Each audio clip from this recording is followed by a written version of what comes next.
Et 4. Oh, oh, oh, les biceps. Josiane, tu sais comment je fais pour avoir de si gros biceps? Depuis 10 ans, je fais 4 répétitions, 4 séries pour mes biceps et grâce à ça, j'ai des énormes biceps. Même pas mal. Vous savez pourquoi j'ai même pas eu mal? Parce que j'avais déjà le cerveau qui saignait à cause des conneries que je viens d'incarner. Si vous voulez continuer à progresser, vous devez sortir de votre zone de confort. Si vous faites encore et encore et encore toujours les mêmes exercices tous les jours, eh bien vous allez stagner et ne plus avoir de résultats. Vous allez rester dans votre zone de confort. Vous n'allez pas solliciter à fond la phase métabolique au niveau de vos fibres musculaires pour avoir un gain. Vous allez atteindre un palier. Donc il faut varier vos exercices, que ce soit sur l'amplitude, venir chercher plus loin que d'habitude, sur l'intensité, mais aussi soit sur la vitesse, soit sur le nombre de répétitions ou sur la charge.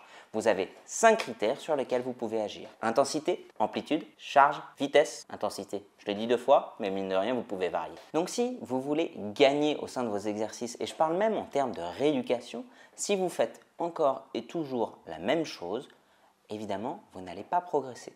Mais alors vous allez me dire, mais Major, je ne comprends pas, parfois tu nous dis qu'il faut être progressif, parfois tu nous dis qu'il faut prendre son temps, parfois tu nous dis qu'il faut accélérer. Eh bien finalement, c'est la première solution qui est la plus juste, être progressif. C'est-à-dire que vous allez vous mettre dans une situation de difficulté, mais si elle ne fait pas mal, vous pouvez continuer, augmenter en intensité, augmenter en charge, augmenter en temps de travail, augmenter en nombre de répétitions. Petit à petit, pour être capable de réaliser la tâche motrice que vous vous êtes fixée, que votre thérapeute que vous a fixée. Une fois que vous avez atteint ce palier-là, vous le repoussez encore un petit peu, encore un petit peu, encore un petit peu. On se fait pas mal, on charge progressivement et comme ça, vous laissez à vos muscles, à vos tendons, à vos ligaments le temps de s'adapter. L'adaptation est la clé pour progresser et c'est comme ça que vous allez pouvoir être en permanence en train d'évoluer. Prenez votre temps, votre corps va suivre, mais prenez votre temps, votre corps va suivre. Mais prenez votre temps, votre corps va suivre.